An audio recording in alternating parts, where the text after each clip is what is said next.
शक्तिशाली डायन भी अपने वरदान के जाल में फंस गई थी। डायन का शरीर जलकर भस्म होने लगा और नैना का शरीर धीरे धीरे नीले तालाब में समाने लगा। पता नहीं मैं कहाँ आकर फंस गई हूँ। ये जंगल तो बहुत बड़ा है, मुझे इससे बाहर निकलने का रास्ता ही नहीं मिल रहा है। नैना रास्ता भटककर एक बहुत घने और अनजान जंगल में आ फंसी थी। थकान के मारी उसके कदम बुरी तरह लड़खड़ा रही थी। तभी उसकी नजर एक बड़े और साफ नीले पानी के तालाब पर पड़ी। हे भगवान, तेरा लाख लाख शुक्र है। मुझे लगा था कि आज मेरी प्यास से जान निकल जाएगी। ये पानी तो बिल्कुल साफ और ठंडा लग रहा है। अगर ये पानी पीने लायक ना हुआ तो मैं क्या करूँगी? पर मेरे पास और कोई चारा भी नहीं है। मुझे अपनी जान बचाने के लिए ये पानी पीना ही होगा। नैना दौड़कर तालाब के पास गई और अंजुली भरकर पानी पीने लगी। पानी पीते ही उसके शरीर में एक नई जान आ गई। उसने राहत की सांस ली और अपनी मुंह पर पानी के छींटे मारी। आज अगर ये तालाब नहीं मिलता तो तेरा बचना नामुमकिन था। पानी कितना मीठा है इसका। थोड़ा मुंह हाथ धो लेती हूँ तो थकान कम हो जाएगी।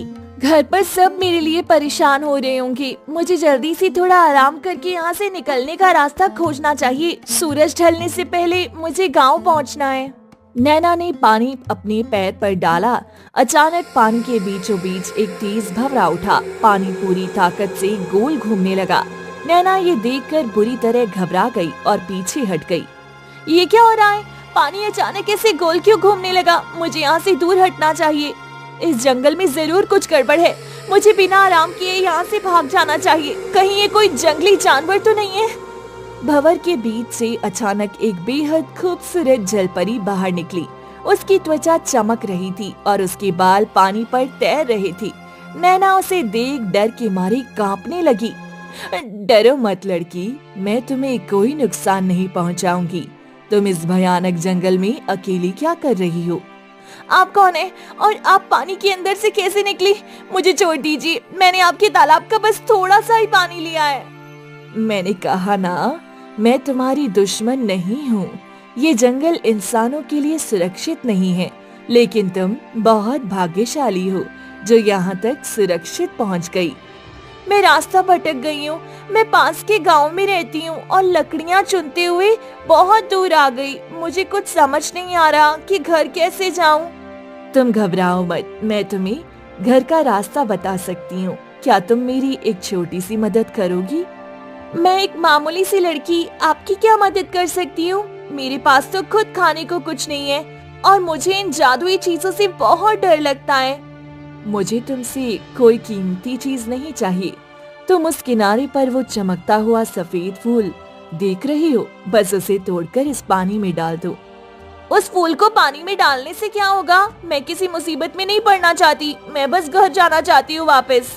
ये तालाब कई सालों से अशुद्ध है। इस फूल के पानी में जाते ही ये तालाब पूरी तरह पवित्र हो जाएगा। मैं इसके बदले तुम्हें एक बहुत बड़ी चीज दूंगी। अगर इतनी सी बात है तो मैं कर देती हूँ, पर मुझे आपसे कुछ नहीं चाहिए। बस आप मुझे मेरे माता पिता के पास पहुँचा दीजिए।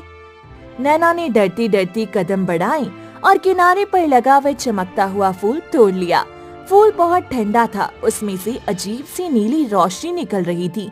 उसने वह फूल तालाब के पानी में फेंक दिया। तुमने आज मुझ पर बहुत बड़ा उपकार किया है नैना। मैं तुम्हारी आभारी हूँ। इसके बदले मैं तुम्हें एक ऐसा वरदान देती हूँ जो किसी इंसान के पास नहीं है। मुझे कोई वरदान नहीं चाहिए। आप बस मुझे मेरे घर का रास्ता बता दीजिए। मेरे माता पिता मेरे लिए बहुत परेशान हो रहे होंगे। मेरा वरदान खाली नहीं जा सकता। आज के बाद तुम किसी से भी कुछ भी मांगोगी तो वह तुम्हें कभी मना नहीं करेंगे। तुम्हारी हर बात एक पत्थर की लकीर बन पाएगी। ये क्या कह रही हैं आप? ऐसा कैसे हो सकता है कि कोई मेरी बात टाल ही नहीं सकता? मैं इस वरदान का क्या करूँगी? ये तुम्हें आगे जाकर समझ आएगा। ये वरदान तुम्हारी हर मुश्किल आसान कर देगा। बस इतना याद रखना कि ये वरदान बहुत ताकतवर है। अपने शब्दों का इस्तेमाल हमेशा सोच समझकर करना। जलपरी की आंखों में अचानक आंसू आ गई। वे पानी में थोड़ा और ऊपर आई। नैना उसे रोता हुआ देखकर हैरान रह गई। आप रो क्यों रही हैं? क्या मैंने कोई गलती कर दी? अगर मुझसे कोई भूल हुई है मुझे माफ कर दीजिए। तुम्हारी कोई गलती नहीं है नैना। मुझे अपने पुराने दिन याद आ गई। सैकड़ों साल पहले मैं भी तुम्हारी तरह एक साधारण इंसान हुआ करती थी। इंसान? तो फिर आप इस जंगल के तालाब में जलपरी कैसे बन गई? आपके साथ ऐसा क्या हुआ था जो आपको ये रूप मिला? एक खूंखार जादूगर ने मुझे श्राप देकर जलपरी बना दिया। उसने मुझे इस तालाब में कैद कर दिया और कहा कि अब मैं कभी बाहर नहीं जा सकती। ये तो बहुत बुरा हुआ आपके साथ। कोई इतना निर्दयी कैसे हो सकता है? तो क्या आप कभी इस तालाब से बाहर नहीं आ पाएंगी? उस जादूगर ने कहा था कि जब कोई मासूम इंसान ये चमत्कारी फूल इस पानी में डालेगा तो मेरी आधी सजा कम हो जाएगी। तुम्हें अनजाने में ही सही मुझे इस श्राप से थोड़ी आजादी दिला दी है। मुझे खुशी है कि मेरे हाथों आपका कुछ भला हुआ। मैं प्रार्थना करूंगी कि आपको पूरी आजादी मिल जाए। अब आप मुझे घर जाने का रास्ता बता दीजिए। शाम होने वाली है और मुझे बहुत डर लग रहा है। जलपरी ने अपने हाथ से जंगल की एक दिशा की ओर इशारा किया। वहां अचानक पेड़ों के बीच से एक पगडंडी उभर आई और उसके सामने आ गई। नैना ने जलपरी को हाथ जोड़कर धन्यवाद कहा। मैं आपकी मदद के लिए कभी नहीं भूलूंगी आपको। आपका बहुत बहुत धन्यवाद। मैं अब चलती हूँ। नैना उस पगडंडी पर तेजी से दौड़ने लगी। कुछ ही देर में वह जंगल से बाहर आ गई और उसे अपना गांव दिखाई देने लगा। वह भागते हुए अपने घर की तरफ आई। माँ, बाबूजी, मैं आ गई। मैं बिल्कुल ठीक हूँ। नैना जैसे ही अपने घर पहुंची, वहाँ का नजारा देख उसके होश उड़ गए। गांव का क्रूर जमींदार अपने गुंडों के साथ वहाँ खड़ा था। छोड़ दीजिए इन्हें मालिक, हम आपका पाई पाई चुका देंगे। हम पर थोड़ा रहम खाइए। मेरे पति को मत मारिए। रहम कैसा? तुमने 6 महीने से मेरे कर्जे का 1 रुपया नहीं लौटाया है। आज या तो पैसे निकालो या मैं ये तुम्हारा घर छीन लूंगा। मेरी बेटी सुबह से गायब है मालिक। मुझे उसे ढूंढने जाने दीजिए। मैं कल कहीं से भी पैसों का इंतजाम कर दूंगा। तुम्हारी बेटी मर गई होगी जंगल में। मुझे मेरे पैसों से मतलब है। ए लड़कों, इनका सारा सामान घर से बाहर फेंक दो। नैना ये सब देखकर गुस्से और डर से कांपने लगी। वह दौड़कर अपने पिता के सामने खड़ी हो गई। जमींदार ने उसे देखकर एक गंदी सी मुस्कान दी। मेरे बाबूजी को छोड़ दो और हिम्मत मत करना हमारे घर के सामान को हाथ लगाने की। तुम बहुत बुरे इंसान हो। अरे वाह वाह वाह, तू तो जंगल से जिंदा वापस आ गई। अच्छा, अब तू ही इस घर के बदले मेरे घर में काम करेगी। चल मेरे साथ। मालिक, मेरी बच्ची को छोड़ दो मालिक। मैं तुम्हारे हाथ जोड़ता हूँ। तुम मेरी जान ले लो, पर नैना को हाथ मत लगाना। बाबूजी, आप हाथ मत जोड़िए। मैं कहीं नहीं जाऊंगी। मैं तुमसे कह रही हूँ कि कृपा करके हमारे सारे कर्ज माफ कर दो और आज के बाद कभी हमारे घर की तरफ आंख उठाकर मत देखना। नैना के मुंह से ये बात निकलते ही जमींदार के चेहरे के भाव एकदम बदल गई। उसकी आंखें पूरी तरह से खाली और अजीब सी हो गई। ठीक है, तुम्हारे सारे कर्जे आज से माफ हुए। मैं अब कभी तुम्हारे घर की तरफ नहीं आऊंगा। चलो लड़कों, वापस चलो। जमींदार बिना कुछ कहे चुपचाप पलट गया और अपने गुंडों के साथ चला गया। नैना और उसके माता पिता हैरान रह गई। उस जलपरी का दिया हुआ वरदान सच हो रहा है। मुझे सच में विश्वास नहीं हो रहा। कुछ हफ्ते बीत गई थी। नैना ने अपने वरदान का इस्तेमाल करके अपने परिवार की सारी मुश्किलें दूर कर दी। उसने गांव के साहूकारों से कहकर बहुत सारा पैसा मांग लिया और अब वे एक पक्के मकान में रहती थी। बेटी, तूने तो हमारे दिन ही फेर दिए।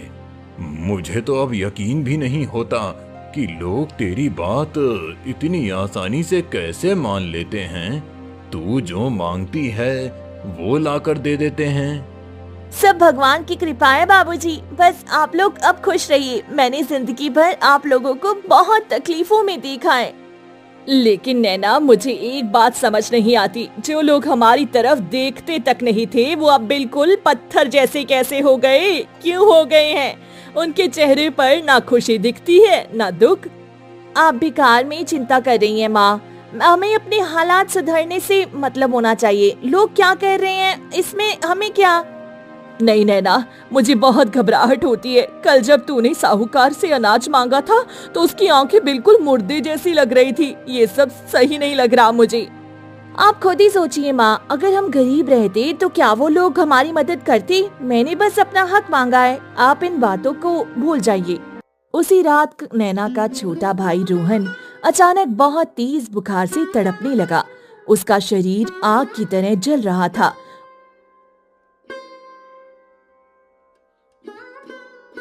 रामू भागकर गांव के वैद्य को बुला लाया।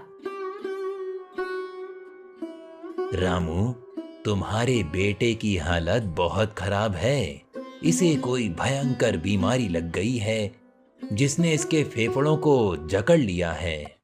कुछ भी कीजिए वैद्य जी, मेरे बेटे को बचा लीजिए। हम आपको जितना पैसा चाहिए उतना देंगे, बस मेरा रोहन ठीक हो जाए। मैंने अपनी सारी जड़ी बूटियां आजमा ली हैं सुशीला। इसकी नाड़ी बहुत कमजोर हो चुकी है। ये बीमारी मेरी समझ से बाहर है। ऐसा मत कहिए वैद्य जी, वैद्य जी, ऐसा मत कहिए। ये हमारा एक लौता बेटा है। अगर इसे कुछ हो गया तो हम जीते जी मर जाएंगे।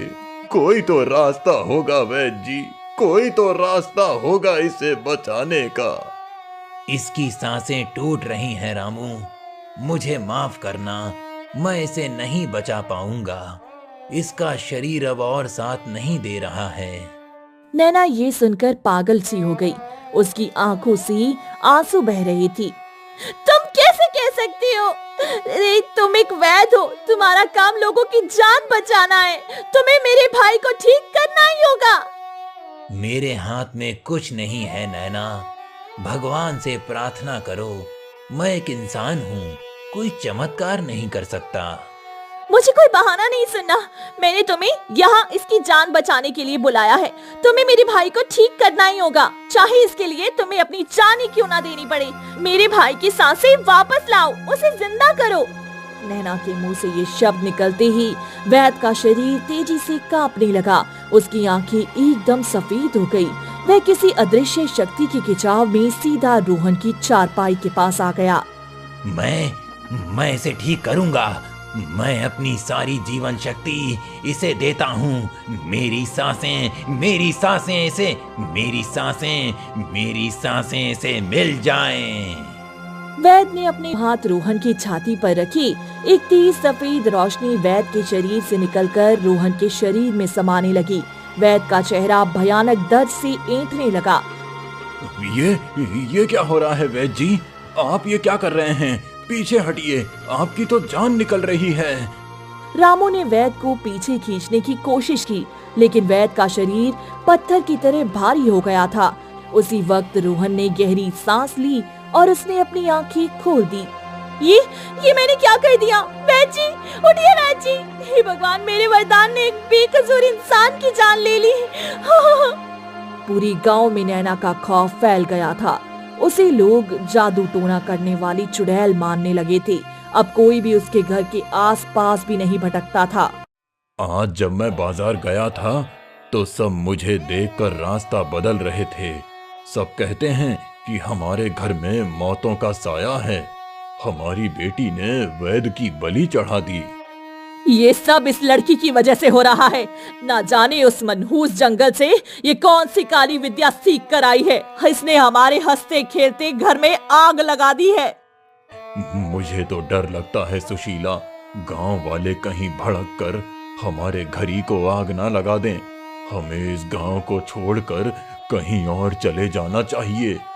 हम अपना घर क्यों छोड़े? गलती इस लड़की की है। इसी ने वैद्य की जान दी है। इसके लालच ने हमें कहीं मुंह दिखाने लायक नहीं छोड़ा। नैना एक कोने में बैठी सब सुन रही थी। वह अपनी इस नई ताकत से खुद बहुत डरी हुई थी। वह चुपचाप उठी और अपनी माँ के पास गई।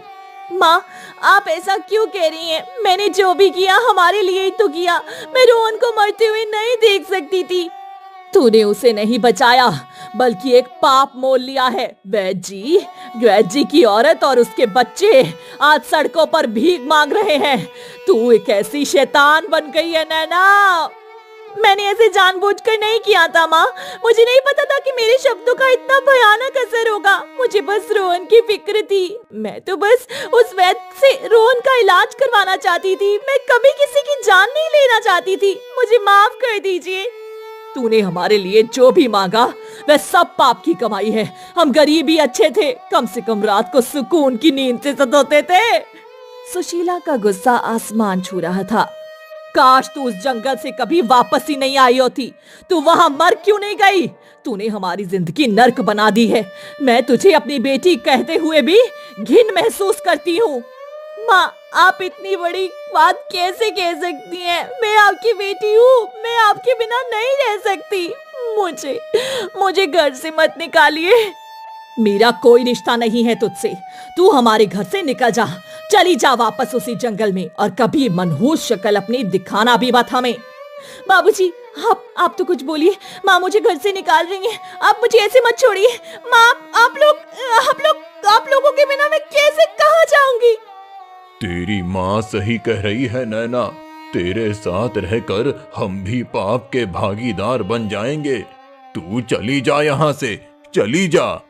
माँ के इन कड़वे शब्दों ने नैना का दिल पूरी तरह से तोड़ दिया। उसके अंदर एक अजीब सा गुस्सा और बेबसी भर गई। अगर आपको मुझसे इतनी नफरत है तो ठीक है, मैं जा रही हूँ। भूल जाइए कि मैं आपकी बेटी हूँ। भूल जाइए कि मैं इस घर की कभी थी भी। गुस्से में नैना के मुंह से ये बात निकलते ही घर में एक भयानक सन्नाटा छा गया। सुशीला और रामू के चेहरे के भाव पल भर में मिट गए। उनकी आंखें बिल्कुल खाली और अजनबी सी हो गई। तुम कौन हो लड़की, और हमारे घर में क्या कर रही हो? चलो निकलो यहाँ से। अरे, ये कोई भिखारन लग रही है। इसे धक्के मार कर बाहर निकालो। हमारे घर में घुसने की इसकी हिम्मत कैसे हुई? माँ, बाबूजी, आप ये क्या कह रहे हैं? मैं नैना हूँ, आपकी बेटी। मुझे पहचानने की कोशिश कीजिए। नैना के वरदान ने अपना काम कर दिया था। रामू ने नैना को घर से बाहर निकाल दिया। इस बात से नैना बेहद दुखी थी। मैंने कभी सपने में भी नहीं सोचा था कि कभी मेरे बाबूजी मुझे घर से बाहर निकालेंगे। उस वरदान की वजह से ये क्या अनर्थ हो गया। नैना को अपने वरदान की इस भयानक सजा पर यकीन नहीं हो रहा था। वे रोती बिलखती और पागलों की तरह भागते हुए वापस उसी घने जंगल की तरफ निकल पड़ी। उसे सिर्फ उसी तालाब तक पहुंचना था। ये मैंने क्या कर दिया? मैंने अपने ही हाथों अपनी दुनिया उजाड़ दी। मैं कितनी बड़ी मूर्ख हूँ। मुझे किसी भी तरह उस जलपरी से ये श्राप वापस करना होगा। मेरी माता पिता ने मुझे पहचानने से इनकार कर दिया। मेरा घर मुझसे छूट गया।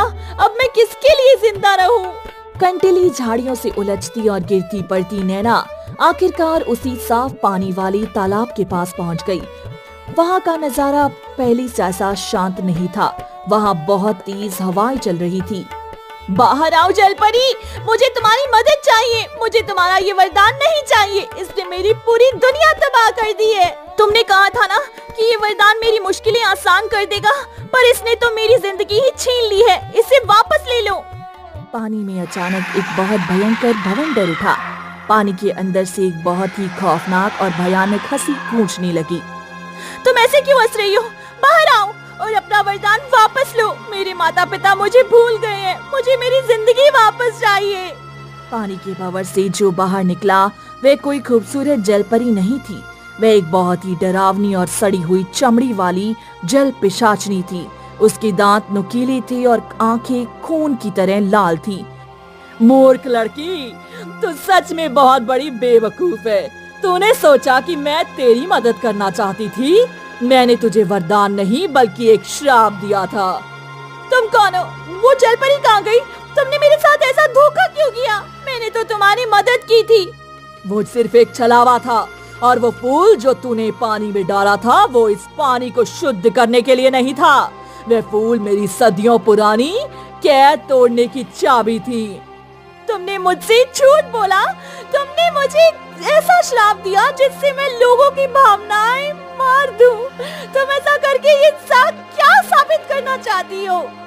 तेरे उस श्राप की वजह से जितने भी इंसान अपनी भावनाएं खोते हैं वो सारी भावनाएं इस तालाब में गिरती हैं। मैं उन इंसानी भावनाओं को पीकर अपनी ताकत बढ़ा रही हूँ। तूने मुझे बहुत ताकतवर बना दिया है नैना। मैं तुम्हारी मदद नहीं करूंगी। मैं आज के बाद किसी से कुछ नहीं मांगूंगी। अब तुम ये श्राप मुझसे वापस ले लो, मैं तुम्हारे हाथ जोड़ती हूँ। अब ये श्राप नहीं जा सकता वापस। इसकी सिर्फ एक ही शर्त है, या तो तू अपनी पूरी जिंदगी इसी श्राप के साथ अकेले अकेले तड़प कर जिएगी, या फिर तुझे मेरी जगह इस तालाब में हमेशा के लिए कैद होना पड़ेगा। नैना बुरी तरह टूट चुकी थी। उसके पास ना अब परिवार था, ना कोई चाहने वाला। डायन उसे देखकर जोर जोर से हंस रही थी। डायन को यकीन था कि कोई भी इंसान अपनी आजादी छोड़कर कैद नहीं चुनेगा।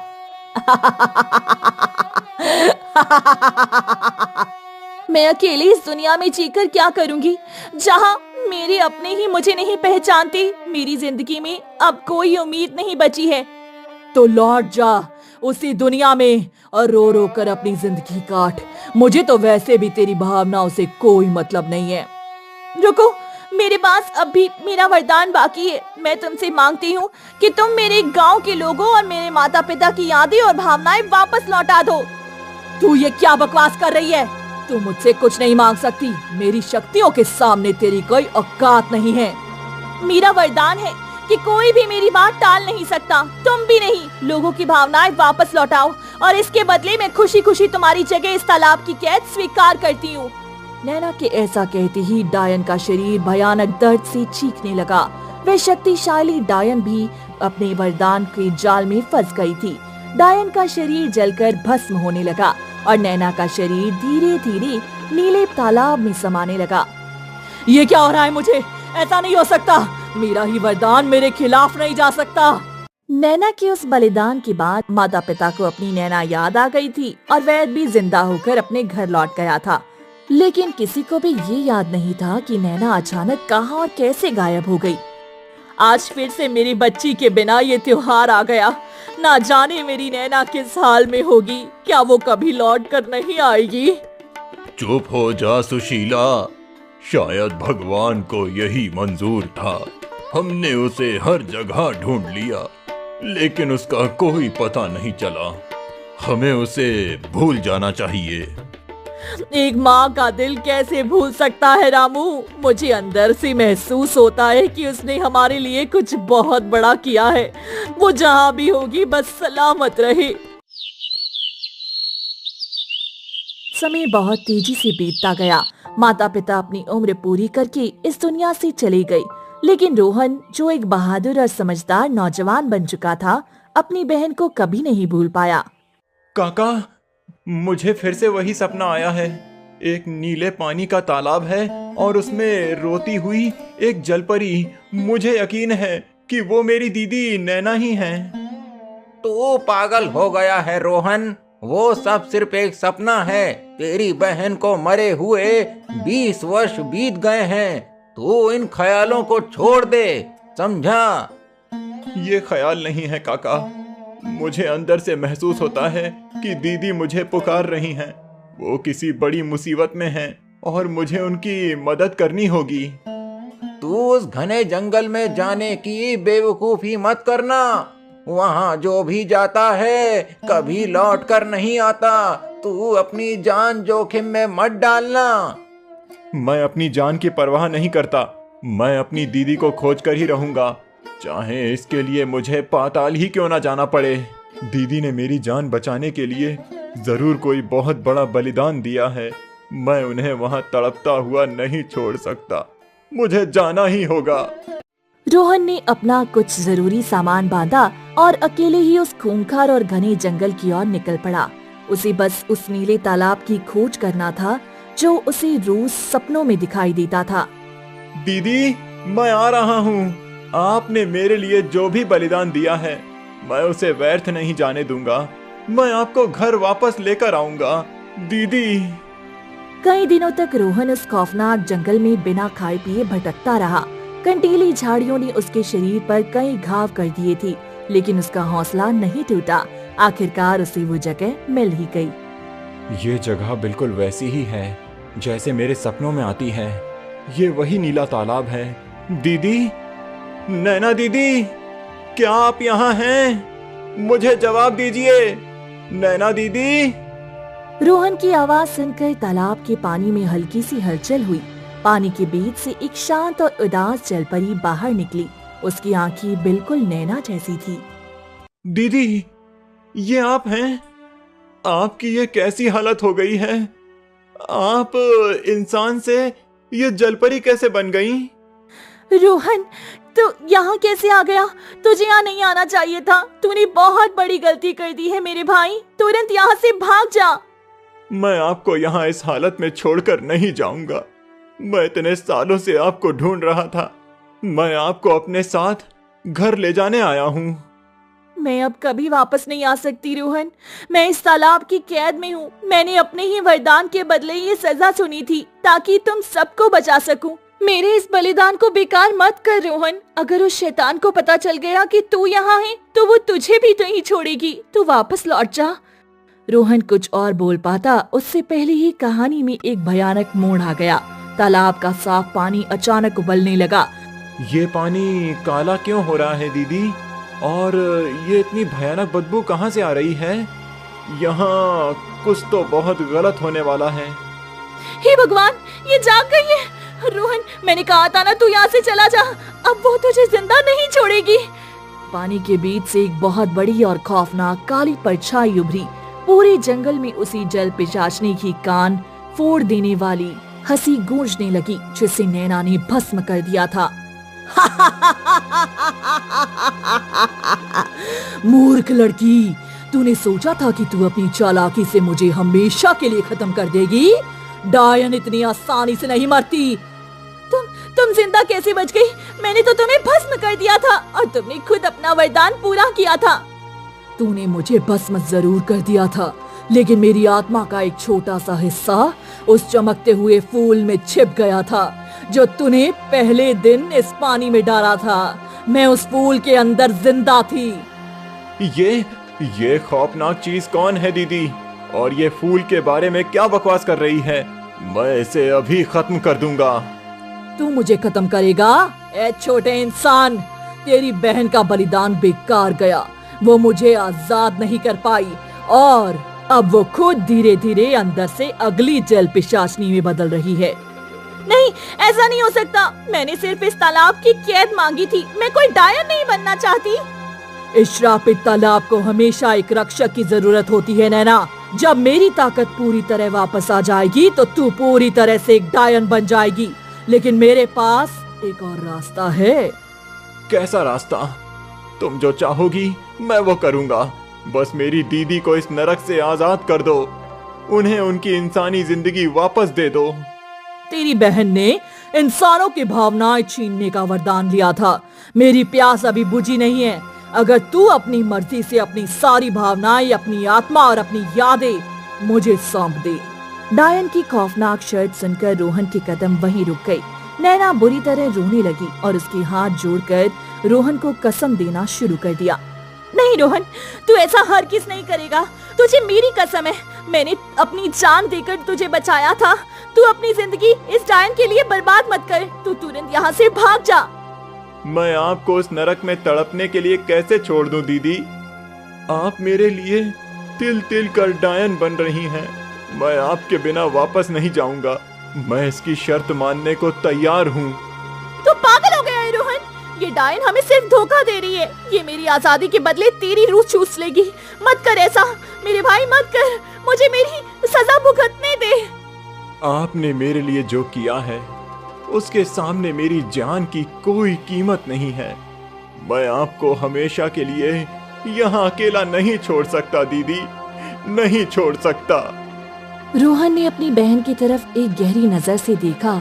उसने अपनी आंखें बंद की और डायन की शर्त कबूल करते हुए पानी की तरफ आगे बढ़ने लगा। डायन की काली परछाई खुश होकर रोहन की आत्मा खींचने के लिए आगे बढ़ी।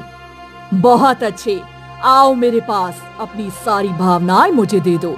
मैं तुम्हें सारी तकलीफों से आजाद कर दूंगी। बस एक बार मेरे पानी को छू लो।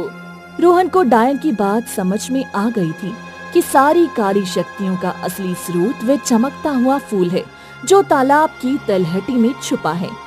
मुझे उस फूल तक पहुंचना ही होगा, चाहे मेरी जान ही क्यों न चली जाए। दीदी को आजाद करने का यही एक रास्ता है। नैना अपने भाई को मरते हुए नहीं देख सकती थी। उसने हार नहीं मानी। मैं तुझे कुछ नहीं होने दूंगी रोहन, हिम्मत मत हारना, उस फूल को जड़ से उखाड़ दे मेरे भाई।